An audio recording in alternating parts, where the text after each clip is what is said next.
IVM.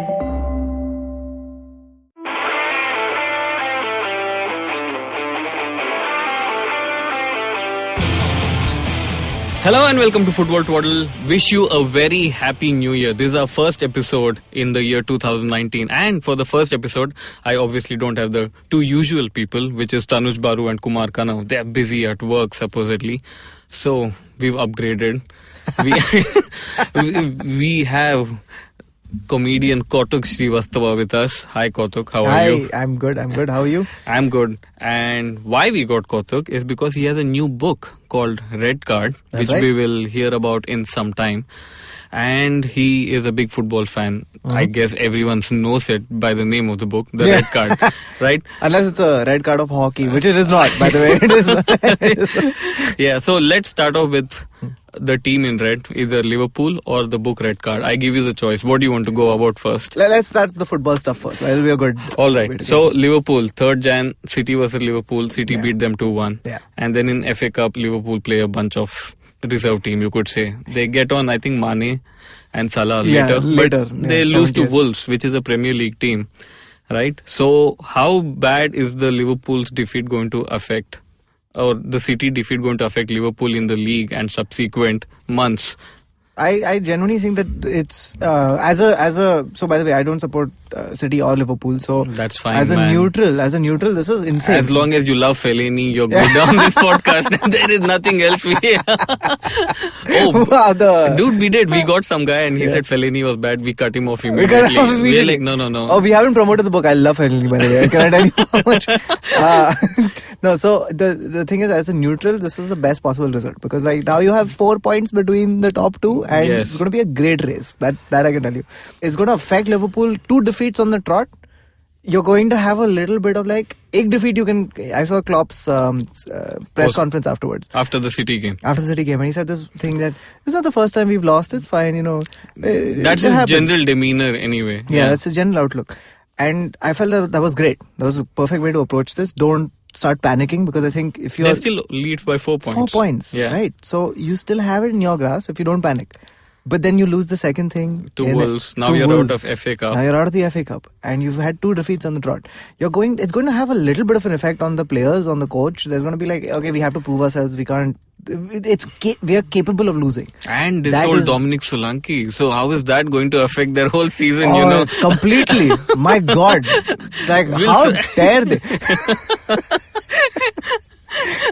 Yeah, but do you ever get why people, or why big teams, forget big teams, even QPR played a second string side, why are people taking FA Cup lightly now? Why are teams taking FA Cup lightly by fielding second string teams? I just don't understand it. I think one is that the prestige of winning the Premier League is just far exceeded in terms of social value. That's for Liverpool, right? Yeah, for Liverpool. Let's talk about clubs like QPR, Leeds, Chelsea. Why do they play second string If you are QPR, play your first team all the time. Like, don't even have a second team. Exactly. But I would also think, for example, with Liverpool, it is also an opportunity to feed the egos that you have on the bench. Because those dudes need to play at some point, and you also kind of get it's like I think the FA Cup, and I'm speaking as a comedian, the analogy I'm going to make. The FA Cup has now become the open mic for footballers. Oh, come on. You know what I mean? Like it's still a tournament. Open mic mein koi tournament nahi Sure. hai. I mean, Carling Cup is more of it. But the FA Cup, what I mean by that is that you get to test your reserves. And you're like, okay, this guy, it's interesting. Maybe I can, how do I fit him into my plans? It's an opportunity to see what else your team is capable of. And it's interesting to see that in a big squad. But but don't take it lightly if if FA Cup's your main thing. If you're in the second division, just win the fucking FA Cup. Yeah, or even the first one. Realistically, other than City or Liverpool, no one's going to win the league. Yeah. So FA Cup should be on the radar for almost every team other than the top 2 in the English football. But I just fail to understand. And this whole commentator thing, I started watching football, I don't know, about 18-20 years ago now. Magic of FA Cup. I see no magic now. It's just such boring games with and on bad turfs, in bad stadiums. That is the magic. You're not getting it. वो magic है. You make really rich footballers play on bad pitches. That is the magic of FA Cup. You're taking away the magic. To bring them to your level, yes. basically. Yeah. You want them to slug it out, feel tough. Yeah. The cramped dressing room of away of the small stadiums. Those are the things. I'd experienced this as well, where in a Champions League draw, where Real Madrid played a team from Cyprus. Yes. And it was Bate Borisov? No. No. It was something else. And they played. I hadn't even heard the name of this team that they played. And to see them in that ground was such a fascinating thing. Exactly. Because Ronaldo on that pitch, he's like, dude, I've worked my whole life to avoid this crap. And you drag them down there. Yeah. And then you play on that level. That's the whole thing. But Liverpool are out now of FA Cup, so which puts more pressure on them to try for the league. Yes. And they're playing Bayern Munich in the Champions League. So if things go a little wrong, and why I say that, City are now again, like they faltered for like 2 weeks. Yeah. But if City put on a run, we know that next 15 games they can just go and on a complete run. Exactly. And the thing is, like, I feel like all matches are not made equal. If City had won after all the defeats on the trot, if City had won against one of the lower, like, the relegation bunch, yes, it wouldn't have made that much of a difference. But a 2-1 win against your title contender, that really boosts your confidence a lot.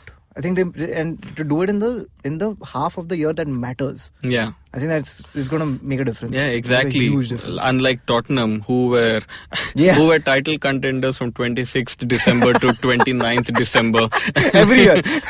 No, only this year. Only this year. They've been title contenders for 3 days, and they couldn't take the pressure of being title contenders. They were second on table. But for the last ever since they've got like Harry Kane started performing and doing really well, they've always been like, we'll win it. We'll come so close.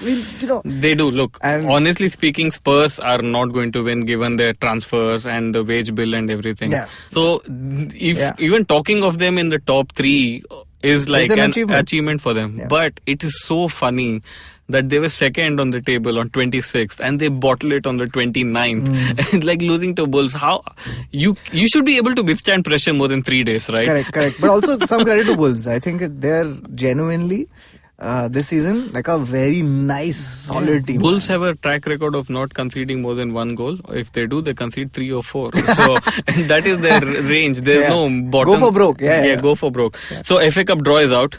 A game you would be so excited about is Portsmouth versus QPR, I'm assuming. That's the team. Those are the I think it's going to be termed a Harry Redknapp derby. Like he's like done dodgy transfers in both the teams. And let's see where that goes. But the biggest one as of now is Arsenal versus Manchester United. Yeah. You like United, or you're a Manchester United fan? Yeah, I'm really a Real Madrid supporter, but their matches happen very late in the night, so I also support Manchester United. Oh, so Arsenal versus Manchester United, what's going on?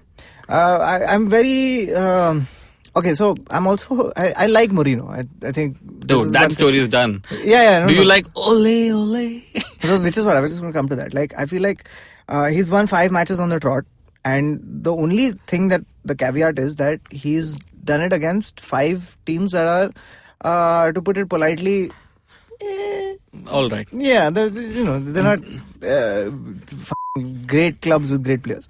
So he's now. This is, I think, going to be one of the first few big matches. Ones, yeah. They're playing Spurs on the 13th, and after that Arsenal on the 26th. Exactly. This is the run that's going to define, how much change Ole has gotten into United, and it's kind of they seem to be better on the pitch right now. Yeah, for sure. They seem to be in better spirits, moods. Mood and spirit, so definitely. You could just see the day Mourinho was sacked. 2 days after that, Pogba launched his own emoji app. So but these are Manchester United's fixtures, huh? 12th February, PSG at home. Great. 23rd February, Liverpool at home. Lovely. 5th March, PSG away. Perfect. 9th March, Arsenal away. Amazing. 16th March, Manchester City at home. This is what is going to be. What is going to happen? I'll tell you what's going to happen. Mourinho's going to be like, I'm so glad I'm out. This is amazing. It's the craziest fixture list anyone could ask for. Yeah. This is the toughest one. Like, you had 5 really easy ones. And now it's your board exam. Like, let's see what happens now. Can you ever get over the board exam mentality, or is it ingrained in our Indian heads that ye board exam hai? Yeah, dude. I genuinely feel like our life peaks at board exam. You're at your best at 15 and it's all downhill. 10th or 12th board exam. Where does 10th, it peak? 10th. After 10th. that, because after that you're also kind of like a little older and you go you tell your parents ki nahi bhai bas. Correct. But so before we get to Red Card the book, let's talk about the Blue Book, or the Blues part of Manchester. Man City is playing Burnley in FA Cup next round. They have an easy draw against Schalke. Now it's just a 4-point gap. They have everything going for them. They could make it a treble season if it works out all right for them, and they have some luck. Yeah, strangely, like every season Pep has ever been in charge has always been a treble season. Like all the teams he's ever been a coach of. Till Man City. Yeah. No, and even the expectation has always been that this guy he'll win everything. He'll win everything, always. And they've got a great squad. I think it's a treble squad. Like, it's the squad that you can rotate in and out. Yeah. And all of them seem to be motivated. All of them seem to be equally in form.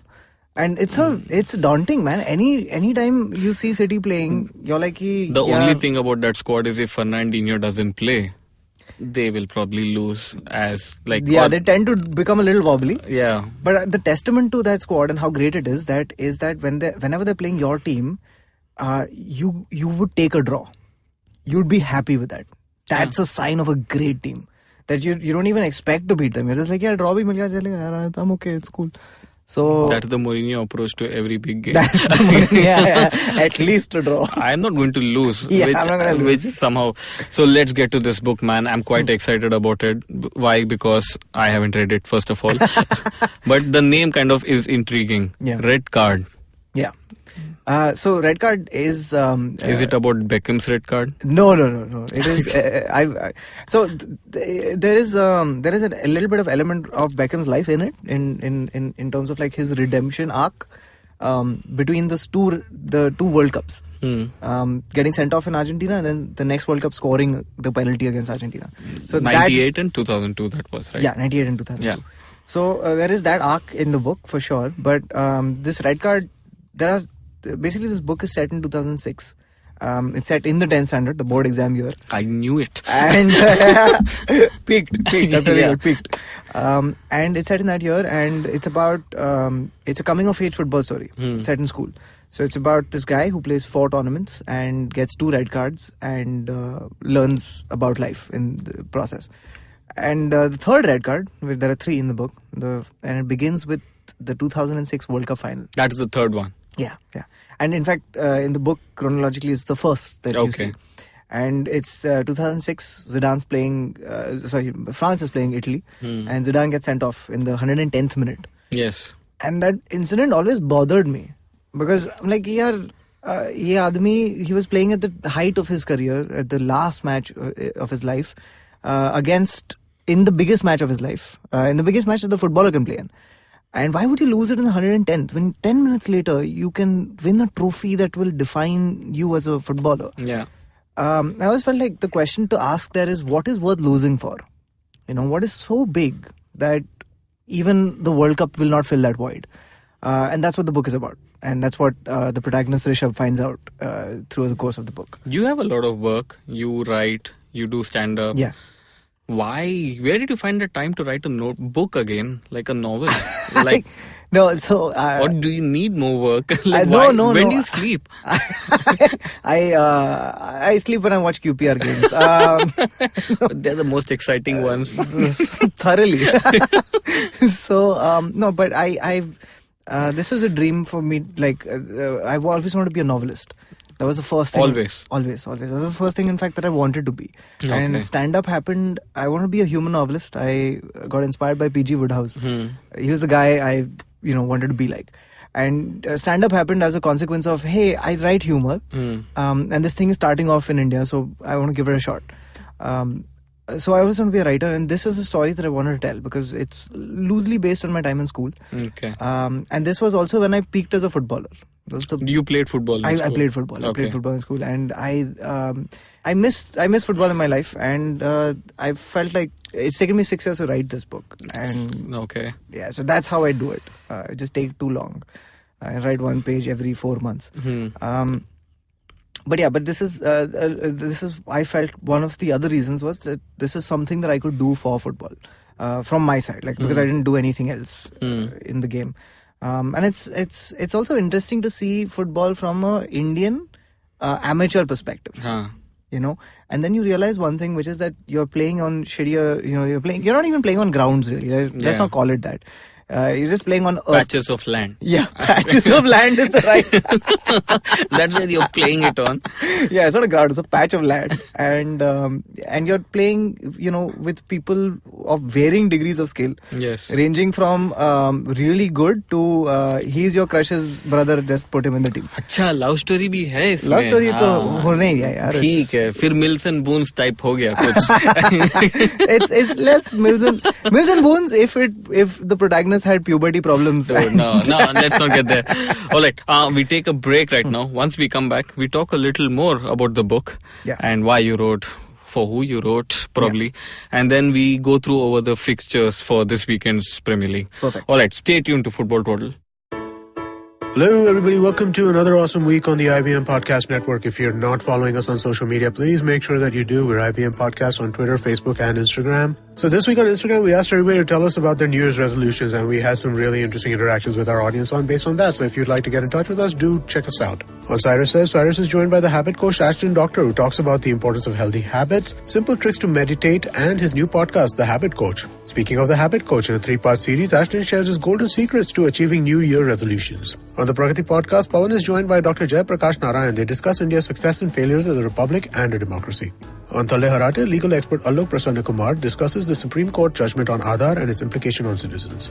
On Geek Fruit, Tejas, Jishnu and Dinkar do a recap of their favorite films from 2018. And on IVM Likes, Janan, Surbi and Abbas give out some cool pop culture recommendations and discuss the new Netflix horror movie Bird Box, starring Sandra Bullock. And with that, let's get you back to your show. Welcome back to Football Twaddle. Kautuk is still with us. What's up? All good. Okay, let's continue talking about Red Card. When did this book come out, Kautuk? It's just November 16th was when it came out in the market in India. And have you had followers on Twitter saying that Kautuk bhai kya likha apne? Thankfully it's been received very well. It's gotten some good reviews. It's and especially if you've played football in school or basically or you've been to school. You're talking to the wrong audience. The three of us are staring. What is he talking about? What is school? No, but if you played football in school at any point, then this is a book that will take you right back to that point. That was my intention. Okay. It was to, and I was just talking about it before. I didn't get to finish the point, which was that the thing you realize is that even as a schoolboy, when you're playing on those patches of land, right, and the stakes are very low, and the whatever, but you still play with that. One thing doesn't change no matter where you are on the scale of success in football. Yeah. You could be a schoolboy, you could be Cristiano Ronaldo. But the emotion that you feel when you're playing, the determination for your team to win is the same. What's the main protagonist's name in the book? His name is Rishabh Bala. Why is Rishabh getting red cards? So you have to read to find out. But all right. So it's there in the book on why he's a rough player. He's exactly. So the thing is that he is. So the red card to me is also another thing. Is like you get it either for he gets one red card for being stupid, and one red card for being naive, stupider. Oh, all right. So that is called naive. Yeah. So that is the book. Where did you grow up and study? Like I studied in two places. We were in Bombay proper. I used to study in St. Mary's ICSE in Mazgaon, and then we moved to Thane, which is where the book is set. And I went to Singhania school. So if people from Singhania school of your class read the book, yep, they would be like, this guy Kautuk is using our story somewhat. For them, it's a non-fiction book. For everyone else, it's fiction. Well, like every writer does, at least the big ones, let's say like if a Shashi Tharoor or Guha write a book, they go on this big book tour. Yeah. Are you going to do something of that sort? I'm taking stand-up to all over the country, book dates and start selling. Yeah. Meaning, so we did a thing called Red Card Tour where I did stand-up and I, the book was on sale and stuff. And I'm going to be promoting it very heavily for the, and obviously we're promoting it very heavily right now also. So. Yeah, in Cambodia, Vietnam and Thailand. Or as Donald Trump would like to call us, the yellow people. The yellow people in shithole countries. Exactly. What a statement to make. Man, I'm quite excited to read the book. And I would love to know what you think. I will definitely read it because the name is quite catchy. I'm so glad. More than anything. I don't know anything else about it other than talking to you. I'm sure you'll enjoy it. I'm pretty sure you'll enjoy it. Football fans in general I've gotten very good reviews from people who like football and yeah.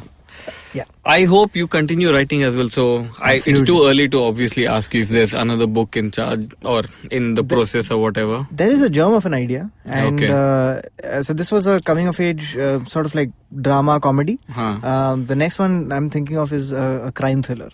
So that's, I don't know why, but that's the thing that I'm intrigued by. What's with crime, red cards? Is there a dark side, something we don't know? That could be. It's that it could have easily been yellow card and traffic violation or whatever. Then make a sequel called Red Card. Like just milk it for what it's worth. Like 2 yellows and then 1. But no, it's thematic more than it is a dark underbelly type thing. Yeah, I'm sure a kid in the school is. And also, I'm a psychopath. No, I'm not. You can say that. It's like then it'll be like mystery for people.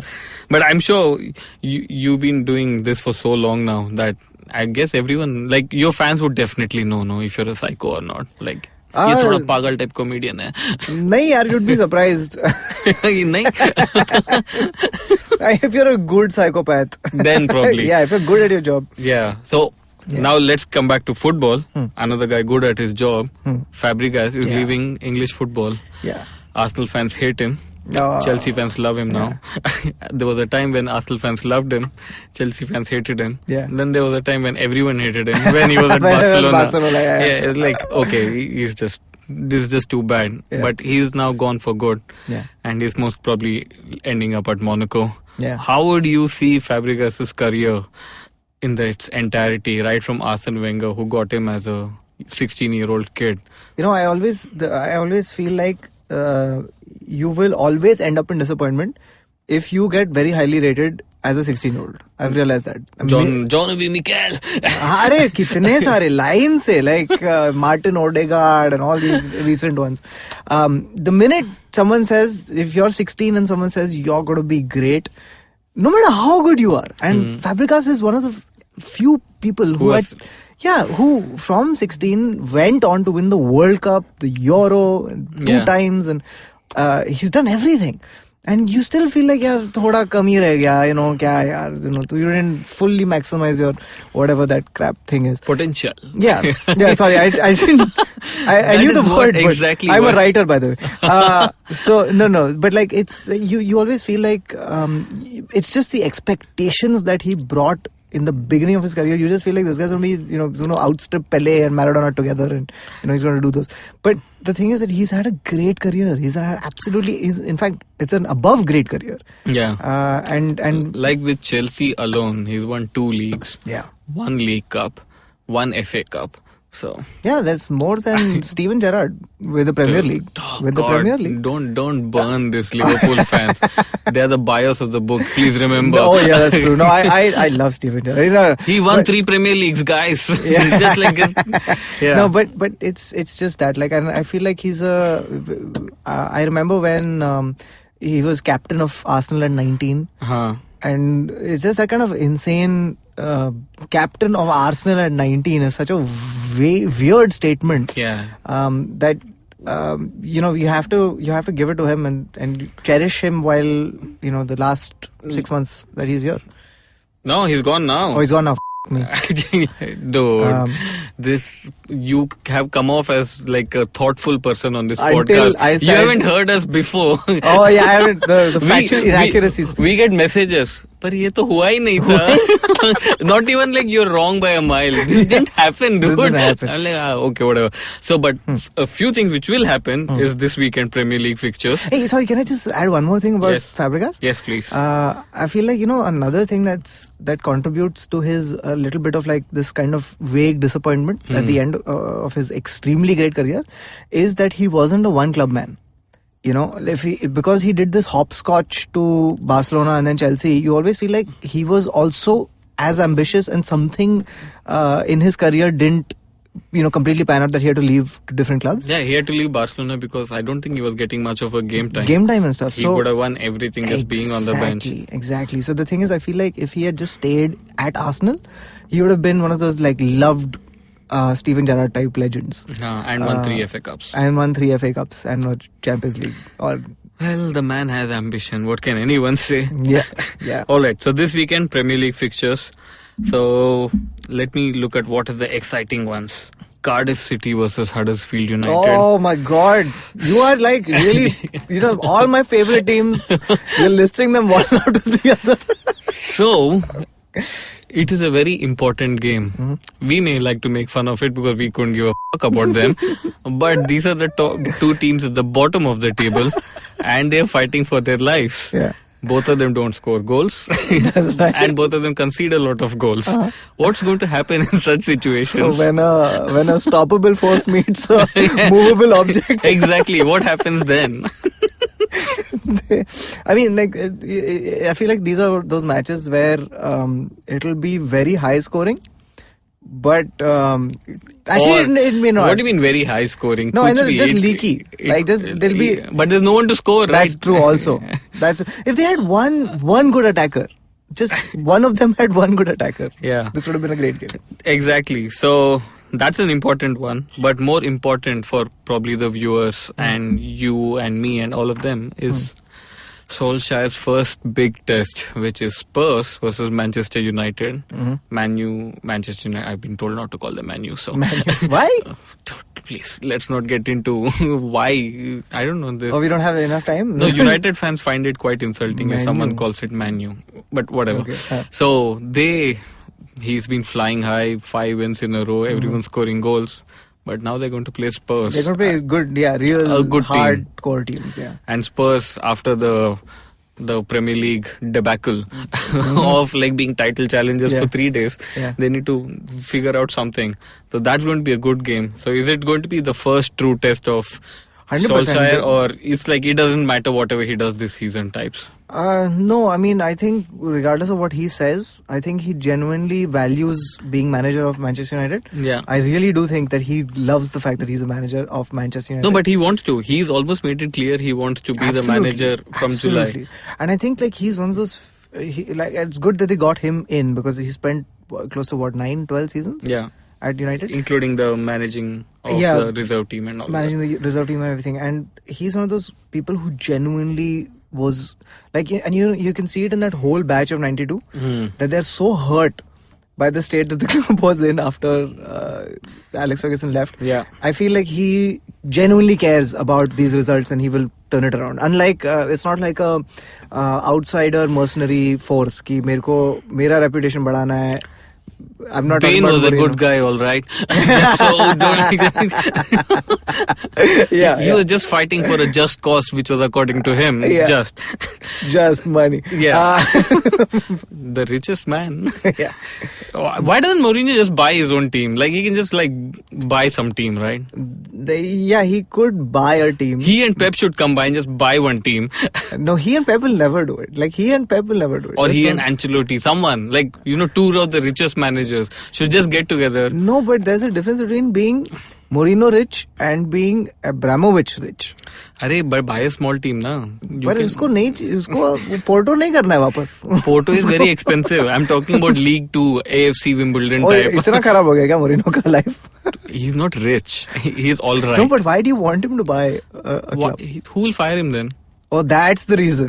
Hey, by the way, I heard this amazing joke. Okay, it's not mine, someone else, but it's a great joke. Which hotel does Mourinho not stay at? Okay, tell me. 4 Seasons. Yeah, I knew it. I laughed so hard when I heard this. It was so good. He So did good. stay at 4 seasons. I will tell you, unfortunately, the stay was cut short At 3.5. at 3.5, which was the first stint at Chelsea. He went beyond the third one, and then Barely. Just a yeah, tip. season started August. By September, he was out. So yeah, and so Spurs United. What do you think is going to happen? That's a very interesting this thing, because it's also against Manchester United are playing and Ole is playing against a guy who is also kind of vying for the he's The always job. he's always in the reckoning for, hey, he's the next Manchester United coach. So both of them, and obviously Spurs has more of a sort of like a more at stake than Manchester. Actually, both of them do. Yes, Both of them do. And it's just that United are coming more resurgent. I feel like there is a severe up in confidence. so it'll be a draw. Draw. Yeah, it'll be. I think. I don't know. It's a very well matched side. Game. It might just be a draw. And the last thing is that Liverpool, after losing 2, they're playing Brighton, so it's one of easier fixtures for them as compared to anything. You expect them to bounce back, right? I expect them to bounce back with a vengeance. All right. That's it for today's episode. Kautuk, thank you very much for coming in. Thank you for having me. This was a wonderful Yes, and experience. I hope your book does well. You receive all the love and not hate on Twitter. Yeah. and you go on to write Red Card Part 2. Absolutely. Redder card. Just 2 red. Yeah, 2 red, 2 card. Yes, all right. So thanks a lot for coming on. Thank you so much. And this is Saru signing off from Football Total.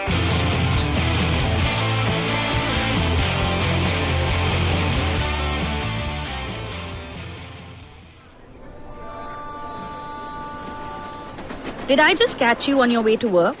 Or did you end up pulling an all-nighter? Let me guess. You have a packed schedule for the day, the week, and probably the month and the year. That's a lot for your mind to handle, don't you think? This buzzing chaos also brings tons of negative thoughts. Am I right?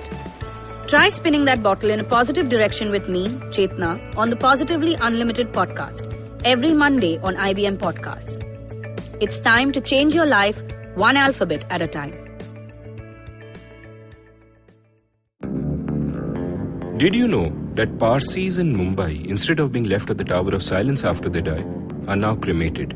And why? Because a cow fell sick in the early 1990s. Did you know that the smog in Delhi is caused by something that farmers in Punjab do, and that there's no way to stop them? Did you know that there wasn't one gas tragedy in Bhopal, but 3?